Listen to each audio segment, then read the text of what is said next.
Un saludo a todos. Vamos a tener el tema número 2 acerca de los escribas, los soferins. Vamos a inclinar el rostro para tener una palabra de oración. Padre nuestro que estás en el cielo, santificado sea tu nombre. Pedimos tu dirección para poder desarrollar este tema y que sea de ayuda espiritual a aquellos que lo escucharán. Quédate con nosotros en el nombre del Señor Jesús. Amén. Muy bien, en el tema pasado quedamos en el año 586. El periodo que vamos a tratar hoy en este estudio lo vamos a dividir en dos partes.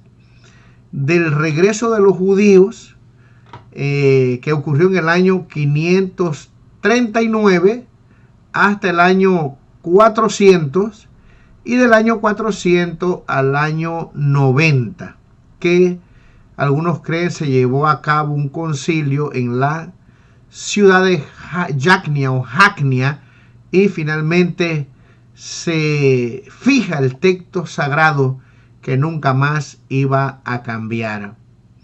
Ahora, ¿qué sucedió en el año 586? Bueno, en este año Nabucodonosor destruye el templo de Jerusalén, destruye la ciudad y se lleva cautivo a personas importantes, escribas. Se llevó los reyes o el rey y también personas que tenían capacidad, personas que eran importantes. Ahora, ustedes saben que en el capítulo 1 de Daniel, una de las tácticas que tenía Nabucodonosor era de tratar de borrar la identidad de los pueblos conquistados. Nosotros vemos ahí que Daniel se le trata bien a estos jóvenes junto con los 3 otros hebreos. Se les da comida del palacio, se los mete a la universidad, se les cambia los nombres. Y de esta manera, pues, el rey quiere integrarlos en el pueblo de Babilonia, usarlo porque eran personas inteligentes, príncipes, pero de esta forma quería que se olvidaran de su pasado. Y esto lo aplicaban con todos aquellos que conquistaban, querían realmente integrarlos en la sociedad de Babilonia y también, por supuesto, hacer que pudieran adorar todos esos ídolos que ellos tenían. ¿Cómo hizo el pueblo hebreo para poder en este periodo tan difícil, donde ya no tenían templo, no podían hacer los sacrificios, ya no estaba la ciudad, perdieron su capital? Bueno, aquí aparecen los escribas. Los escribas inventaron las sinagogas. Y en estas sinagogas ellos la usaron para estudiar la palabra del Señor, para copiar la historia de su pueblo. Acuérdense que ellos no estaban pensando en nosotros. Ellos no pensaban, los profetas ni los escribas, que lo que ellos estaban haciendo algún día iba a estar entre dos tapas y que hoy nosotros llamamos la Biblia y que consideramos esos libros sagrados, que es la palabra de Dios. Ellos no estaban pensando en eso. Estaban pensando en cómo sobrevivir y escribir la historia de su pueblo. Cómo Dios los había llamado. Es más, en ese entonces le cogieron más, podemos decir una palabra muy fuerte, pero más odio a los gentiles. Lo menos que querían saber era de ellos, que los habían conquistado, y de todas las naciones alrededores. Se hicieron, por decirlo así, más hebreos que nunca. Y en estas sinagogas, entonces ellos, los escribas, ahora comenzaron a tener un grado más de importancia. Y su trabajo ahora tenía que ver con 3 cosas importantes. En primer lugar, ellos tenían que preservar la ley. Ellos estudiaban, ¿verdad?, la ley. Escribían esos rollos que ellos tenían. Dijimos que para ese periodo ya tenían por lo menos hasta Primera y Segunda de Reyes, que había sido escrito y recopilado por el profeta Jeremías. Así que ellos se encargaron de preservar la ley. escribir la Torá y todos los escritos sagrados que tenían en estas sinagogas, que sirvieron para estudio de la palabra, también para refugio de los hebreos. Número 2, ya para ese entonces, pues los escribas reunieron alrededor de ellos alumnos para poder enseñarles, instruirlos en la ley y también enseñarlos a copiar la palabra del Señor. Y como nosotros sabemos ya, cuando vino el Señor Jesús, se les menciona como abogados, como maestros, eran intérpretes de la ley, pertenecían al Sanedrín, eran personas muy importantes y respetadas por el pueblo de Dios.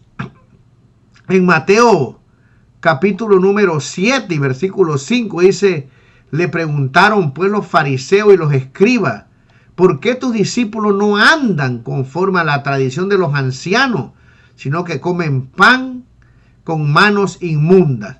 O sea que estos escribas siempre andaban tratando de molestar al Señor Jesús con preguntas, ¿verdad? Ellos eran los intérpretes de la ley y creían mucho en la ley oral. Ellos creían que a Moisés se les había dado no solamente, o le había dado al pueblo no solamente una ley escrita, sino también que recibió una ley oral y que fue transmitida de generación en generación. Por lo tanto, entonces ellos tenían preguntas, le hacían mucho énfasis a esta ley que habían recibido. Así que en el tiempo de Jesús, ellos eran muy importantes. Cuando regresan a reconstruir el templo en el año 539, 538, regresan con Zorobabel, unos 50 judíos, luego regresa Esdras y Nehemías primero, después Esdras. Nosotros encontramos aquí en el libro de Esdras capítulo 7 y versículo 6, dice: Esdras subió de Babilonia, era escriba en la ley de Moisés, que Jehová Dios de Israel. Nehemías 8:1 dice: y se juntó todo el pueblo como un solo hombre en la plaza que está delante de las puertas de las aguas, y dijeron a Esdras, el escriba, que trajese el libro de la ley de Moisés, la cual Jehová había dado a Israel. Vemos aquí entonces que Esdras, dice, era un escriba diligente. Los hebreos consideran a Esdras el padre de los escribas, el mejor escriba que él ha existido, ¿verdad? Ahora, cuando los judíos regresan de Babilonia a Jerusalén, se traen con ellos su sinagoga. O sea, no se trajeron los edificios, pero la idea, y fundaron sinagogas, aunque el santuario existía ya en el tiempo de Jesús. Se cree que alrededor de Jerusalén habían más de 400 sinagogas. Por ejemplo, leemos en Mateo capítulo 13, versículo 54. Y venido a su tierra, les enseñaba en la sinagoga de ellos, de tal manera que se maravillaban y decían: ¿de dónde tiene esta sabiduría y estos milagros? En Hechos, el capítulo 13, versículo 5 y versículo 14 dice: y llegados a Salamina, anunciaban la palabra de Dios en las sinagogas de los judíos. Tenían también a Juan de ayudante. El versículo 14 dice: pasando de Pergue, llegaron a Antioquía de Pisidia y entraron en la sinagoga en un día de reposo y se sentaron.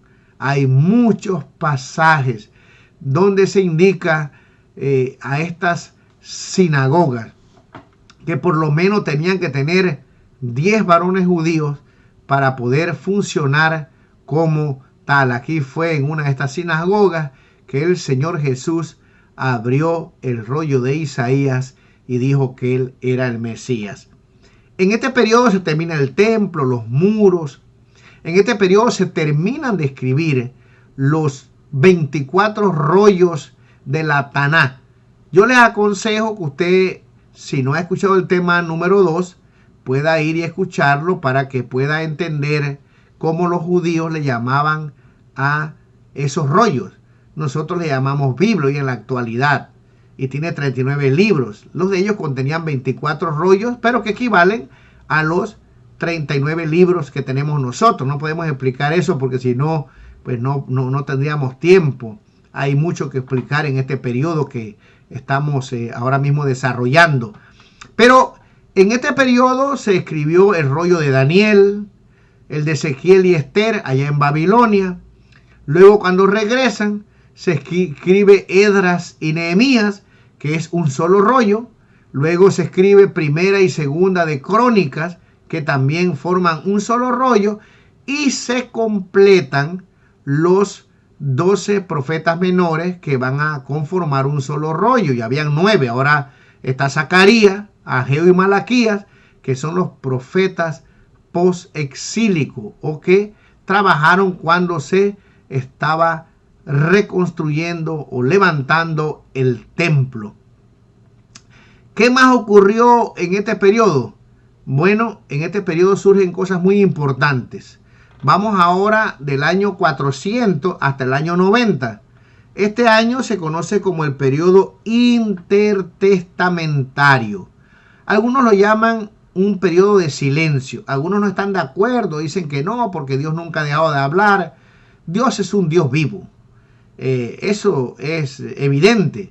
Sin embargo, se le llama un periodo de silencio porque después del último profeta, que es Malaquías, en este periodo no se levantó ningún profeta más hasta que aparece el profeta Juan el Bautista, y también cuando se le habla en el templo a Zacarías, donde Dios les revela que van a ser su hijo, ¿verdad?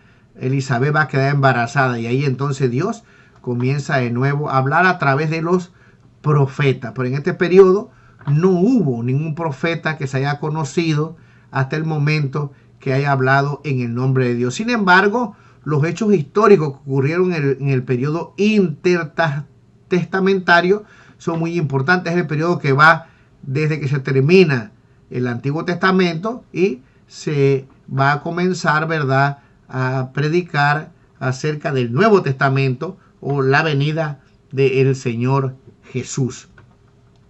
¿Qué ocurrió en ese periodo? Bueno, también se comienza a escribir el Talmud. El Talmud es la recopilación de la Midrash o la Mishnah, que es nada más y nada menos que copiar esa ley oral que se había repetido, transmitido durante siglos. Vale la pena destacar que nosotros podemos observar en el Nuevo Testamento que la ley oral y la ley escrita iban juntas. No es que porque se escribió dejaron ellos de hablar acerca de estas tradiciones, ¿verdad? Y también en el Talmud está la Gemara, que son las aplicaciones que se daban de estos textos, las discusiones que tenían los sabios, los rabinos, por decirlo así, los maestros de los hebreos, y que las copiaron. Entonces el Talmud es, ¿qué cosa? La recopilación de la Mishnah y la Gemara, que está en muchos tomos, y que posiblemente siga creciendo porque todavía se sigue interpretando la palabra del Señor. Solamente quisiera agregar algo, porque siempre hay personas que no están de acuerdo con algunas cosas, o surgen nuevas ideas que antes se daban por sentada, pero que ahora comienzan a cambiar con algunos eruditos o llamados así. Por ejemplo, nosotros sabemos que pues, en algunos salmos tal vez se escribieron en esta época del regreso de la cautividad.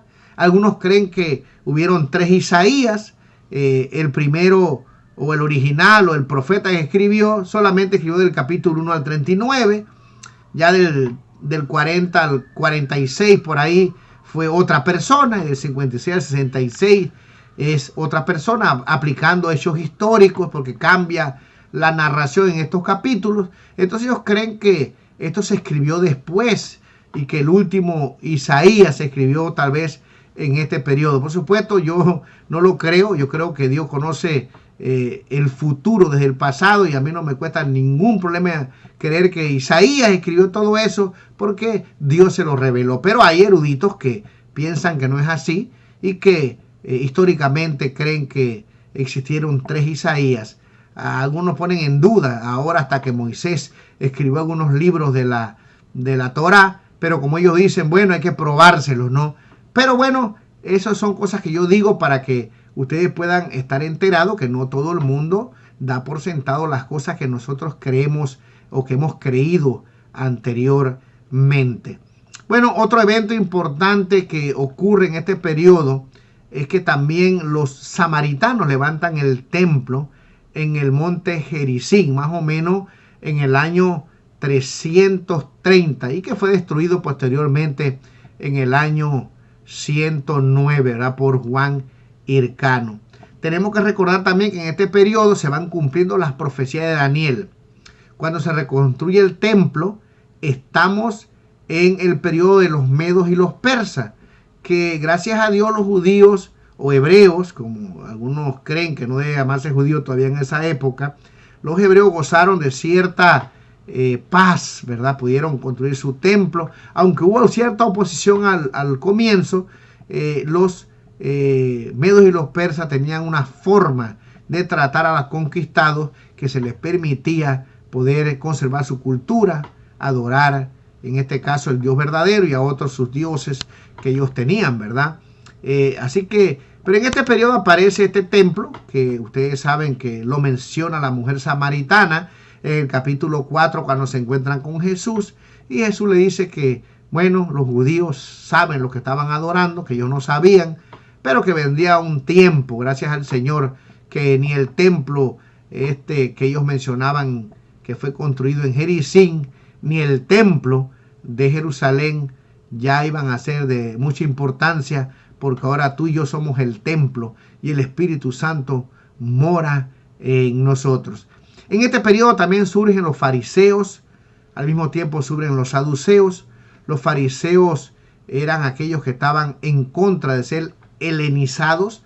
En ese periodo se está cumpliendo la profecía, aparece Alejandro Magno, el tercer imperio, entonces conquista a los judíos, muere joven, se divide el reinado entre 4, 2 perseveran, que son los seleucidas y creo que los ptolomeos, y los seleucidas eran malos con los judíos, sobre todo Antíoco Epífanes, que realmente pues mató a todas las personas que leían la palabra del Señor, bueno, no a todos, pero realmente persiguió a grandes las mayorías, quemó los libros sagrados, sacrificó un cerdo en el templo.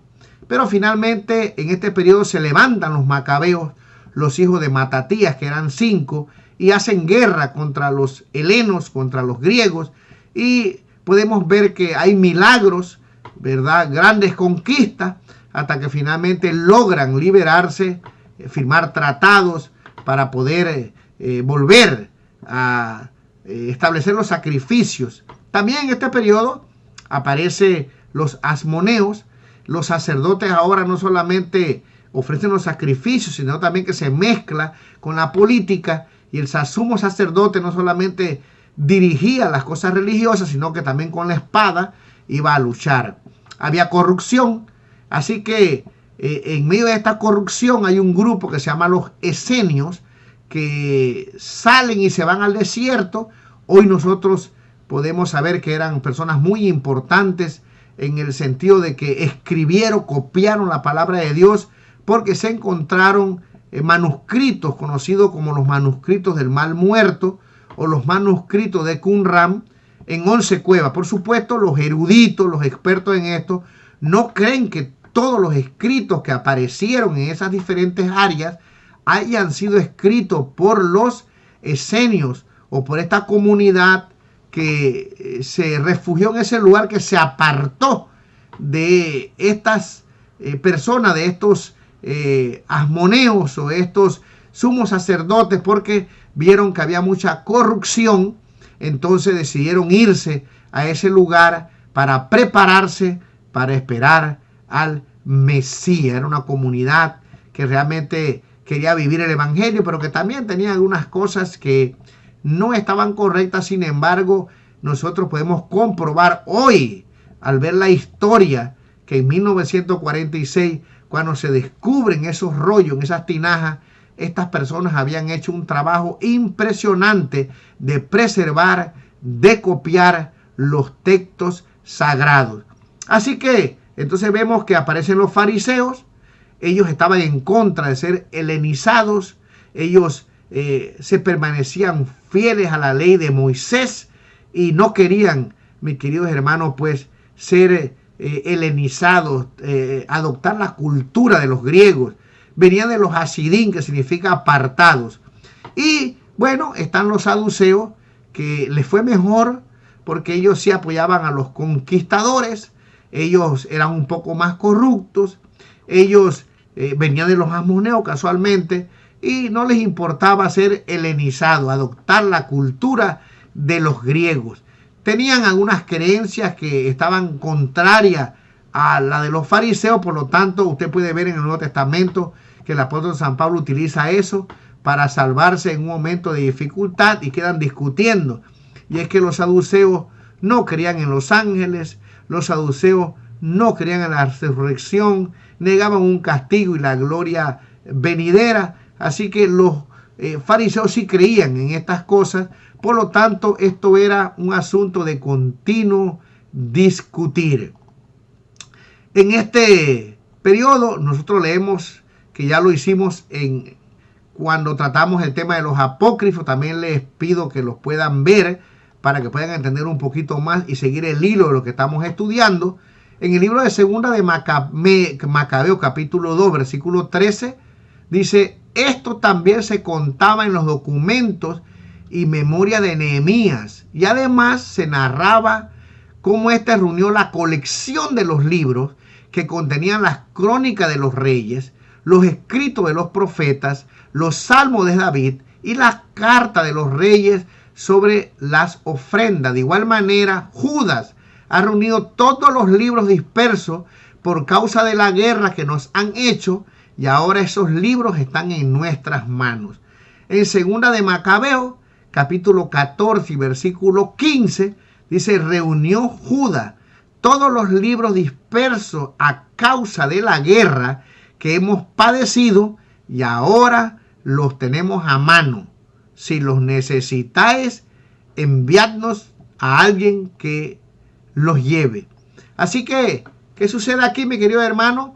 Ya estaban los 24 rollos, como les dije.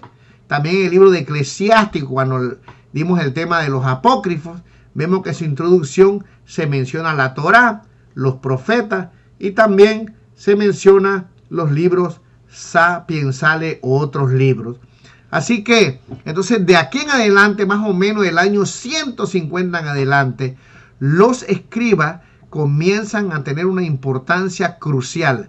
Como no había profeta, los adoradores, los hebreos, venían a los escribas para que ellos les pudieran explicar las escrituras, así como lo hizo Esdras. Por lo tanto, estas personas eran realmente consideradas en el tiempo que vino Jesús como doctores de la ley. Podían ser fariseos, podían ser saduceos, pero eran personas muy importantes porque interpretaban la ley, eran abogados, así se les llamaba, es lo mismo. Y tuvieron muchas discusiones realmente con nuestro Señor Jesucristo, porque ellos todo el tiempo estaban tratando de buscarle problemas y haciéndole preguntas. Por ejemplo, en el libro de Mateo, capítulo 13, versículo 52, dice: Él les dijo: por eso todo escriba docto en el reino de los cielos es semejante a un padre de familia que saca de su tesoro cosas nuevas y cosas viejas. La escritura dice que se sentaban ellos en la cátedra de Moisés. O sea, la cátedra era una silla donde de ahí ellos impartían, interpretaban la palabra, la ley de Dios. Tuvieron problemas con Jesús. En el libro de Mateo capítulo 23, versículo 2 dice: en la cátedra de Moisés se sientan los escribas y los fariseos. Y el versículo 13 dice lo siguiente: ay de vosotros, escribas y fariseos hipócritas, porque cerráis el reino de los cielos delante de los hombres, pues ni entráis vosotros, ni dejáis entrar a los que están entrando. Lucas capítulo 2, 46 nos dice: y aconteció que 3 días después la hallaron en el templo, sentado en medio de los doctores de la ley, oyéndoles y preguntándole. Así que los escribas tomaron una importancia muy grande dentro del pueblo de Dios, no solamente escribiendo la palabra, enseñándoles a otros, sino también en lo que tenía que ver con la educación, la instrucción, la interpretación de la ley del Señor. En este periodo también aparece el Sanedrín, que estaba compuesto por los 70 ancianos, y de esos 70 ancianos habían escribas, habían fariseos, habían saduceos. Los saduceos dominaban en lo que tiene que ver con la importancia de los cargos, ya que realmente eran personas más adineradas, tenían más influencia, eran apoyados por los conquistadores. En el caso contrario, los fariseos se oponían a todas estas cosas y eran más conservadores en sus creencias y en su interpretación.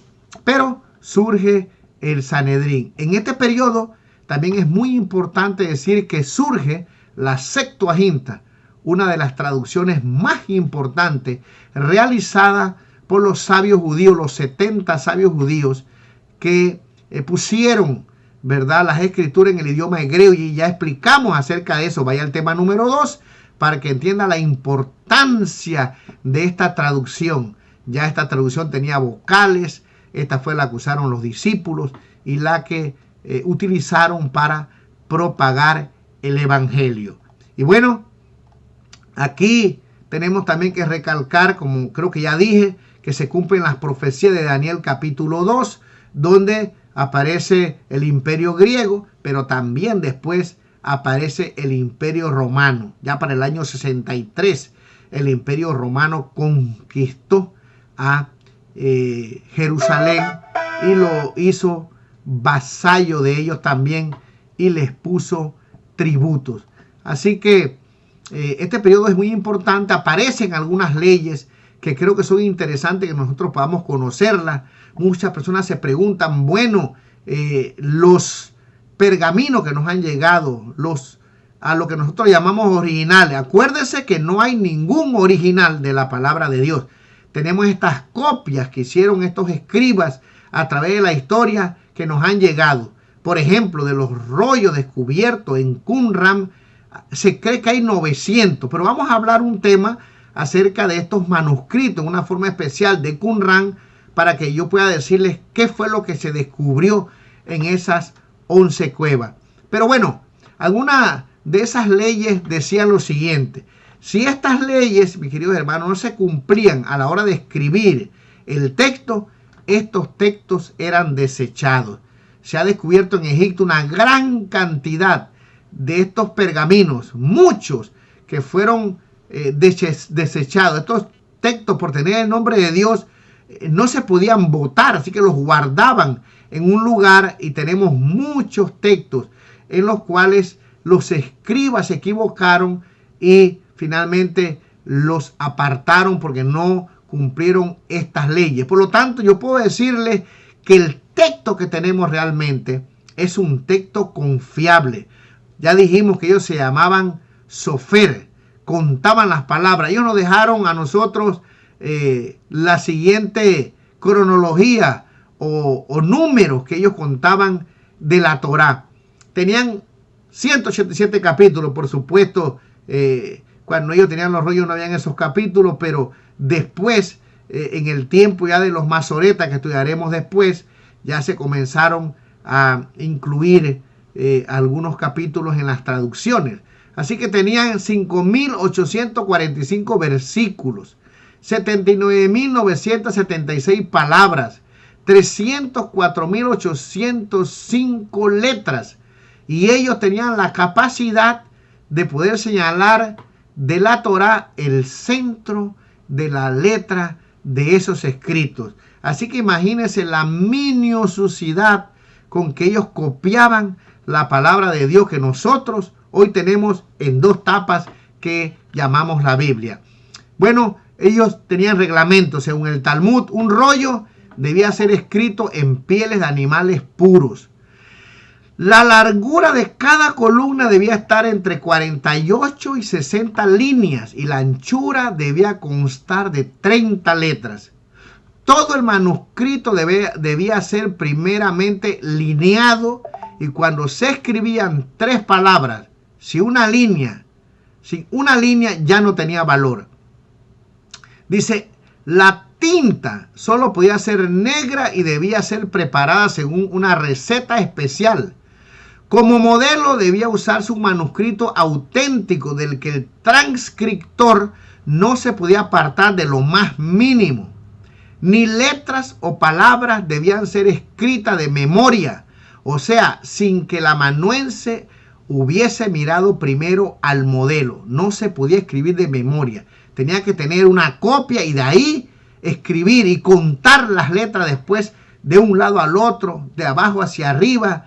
Y si encontraba que había alguna, entonces ese pergamino era desechado. Dice aquí, entre las letras debía dejarse un espacio tan ancho como un pelo o un hilo. Y entre los párrafos un espacio de 9 letras. Y entre los libros un espacio de 3 líneas. El transcriptor debía ser judío, vestido con ropa judía y su cuerpo totalmente lavado. No debía empezar a escribir el nombre de Dios e introducir nuevamente la pluma en la tinta. Si un rey le hablaba mientras escribía ese santo nombre, podía no prestarle atención, así perdiera la vida, mis queridos hermanos. Así de riguroso eran las reglas para poder escribir el texto que hoy tú y yo gozamos, que tenemos, que podemos leer en este tiempo en el cual nosotros estamos viviendo. Ahora, en este periodo, todavía el texto no estaba fijo. Por lo tanto, escuche bien, algunos escribas se tomaron la libertad de poder utilizar algunas palabras, como hoy hay traducciones que nosotros usamos, sinónimos, tal vez para que nosotros podamos entender mejor. Así que algunos de estos escribas utilizaron algunas palabras que algunas fueron voluntariamente copiadas de esta forma, y hubieron algunos errores que vamos a tratar más adelante, pero estos errores no cambian en absoluto el mensaje de la palabra de Dios. Uno de esos errores se llama haplografía. Y ustedes saben que no se escribía como se escribe ahora. Se usaba una pluma, y me gustaría que vieran la foto, un cálamo. Eran plumas, por decirlo así, ¿no? Lapicero, no sé, hechos de cañaza. Y con eso dibujaban la letra tan perfecta. Hoy las escuelas no se preocupan mucho por la caligrafía. Hay personas que son doctores y tienen una letra terrible. Sin embargo, en ese entonces, como este era un texto sagrado, aún con esas plumas de cañaza, por llamarlas así, escribían las letras tan perfectas, tan dibujadas. Ya dijimos que para escribir una Biblia entera se tomaban 10 años. Esto muchos años después, cuando ya existía lo que nosotros conocemos con el Viejo y Nuevo Testamento, que los judíos, por supuesto, no le llaman así. Le llaman el Tanakh a sus 24 rollos y no creen en el Nuevo Testamento. También dijimos que se usaban o salían 2 pieles de cuero de un cordero, lo que significa que esto era un trabajo no solamente difícil de hacer, sino muy costoso. Por lo tanto, se debía aprovechar al máximo este material y no como hoy, ¿verdad? Que compramos 200, no sé cuántas páginas por unos $6 y podemos copiar en una máquina o escribir y botarlo. Y realmente es tan fácil hoy. Pero en aquel entonces los escribas tenían a su alrededor esponjas, tenían estiletes, cálamo, raspadores, ¿verdad? Para poder desempeñar su trabajo. Pero bueno, como el texto no estaba fijo, algunos escribas sintieron que podían cambiar algunas cosas, usar algunos sinónimos, y como le dije, habían errores de haplografía, eran letras que una seguía a la otra y era igual, entonces se equivocaban, omitían una letrita, pero esos eran algunos escritos. Cuando estudiamos acerca de el texto crítico, vamos a ver cómo los eruditos saben cuál realmente era la palabra que iba en ese lugar, porque no todos los escribas hicieron lo mismo. Ahora, hubo algunas cosas que ellos cambiaron intencionalmente, pero que no tiene nada que ver con el mensaje. El mensaje está intacto. Por ejemplo, yo tengo aquí un pequeño tablero, espero que me pueda servir para escribir el nombre de Dios, las 4 letras sagradas, el tetragramatón, ¿verdad? Y nosotros vemos que este nombre lleva una yod, muy fácil de escribir, una yod, luego tiene una G, ¿verdad? Tiene una Bab y luego tiene una G. Muy bien. Este es el nombre de las 4 letras que aparecen en Éxodo 3:14, cuando Dios se le aparece a Moisés y le dice: yo soy el que soy. Es lógico que Moisés escuchó ese nombre. Dijimos que hay una tradición oral. Los judíos no pronunciaban este nombre, y mucho menos después que regresaron del cautiverio. Así que ellos no querían que nadie lo pronunciaran. Así que estos escribas, algunos de ellos, reemplazaron estas 4 letras por el nombre Adonai.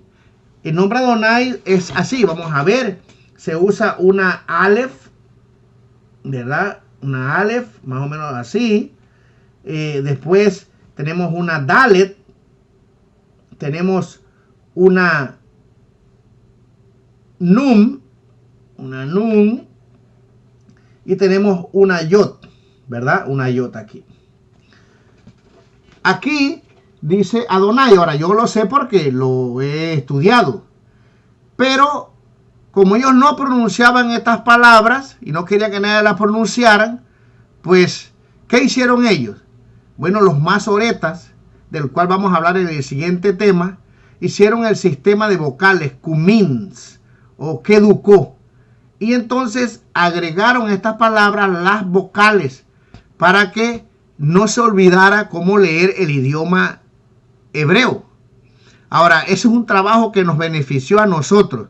Porque si usted lee eso que está ahí y no va donde alguien que conozca este idioma, usted no lo puede leer. Es muy difícil, pero gracias al trabajo que hicieron los masoretas, entonces, ¿qué hicieron ellos? Como ellos sabían y pronunciaban Adonai, que significa el Señor, ¿ellos qué hicieron? Bueno, agregaron las vocales, ¿verdad? Pusieron aquí esta vocal, estos puntitos que están aquí, ¿verdad?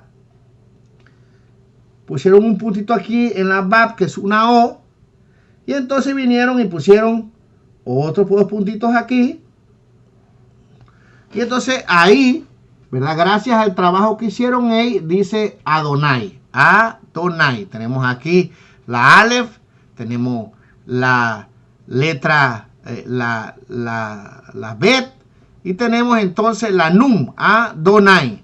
¿Qué hicieron entonces estos escribas? Bueno, ellos no querían escribir este nombre que era sagrado, y entonces escribieron Adonai. Los masoretas se dieron cuenta de estos cambios, y entonces ellos inventaron el Ketib y el Kerit. Esto era cómo se lee y cómo se escribe. Hicieron anotaciones que se llaman las masoras, tanto en el margen como a los lados. Entonces lo que ellos hicieron simplemente, cuando llegaron aquí, es poner estas vocales de Adonai, se las pusieron aquí al nombre de las 4 letras sagradas, y entonces más o menos quedó Jehová, y es lo que nosotros traducimos hoy como Jehová. Esto fue lo que hicieron los escribas. Ahora, llamar al Señor Señor o Jehová, ¿cambia el mensaje? No, no lo cambia. El Señor es Jehová y Jehová es el Señor.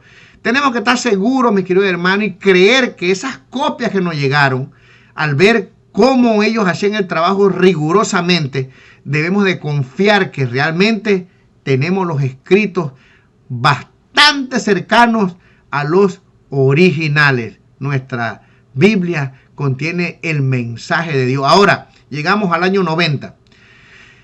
En el año 70, el santuario fue destruido una vez más y esta vez no quedó absolutamente nada. Solamente quedó un muro de contención que hoy se conoce como el Muro de los Lamentos.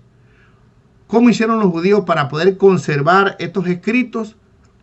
Una vez más, surgen los fariseos.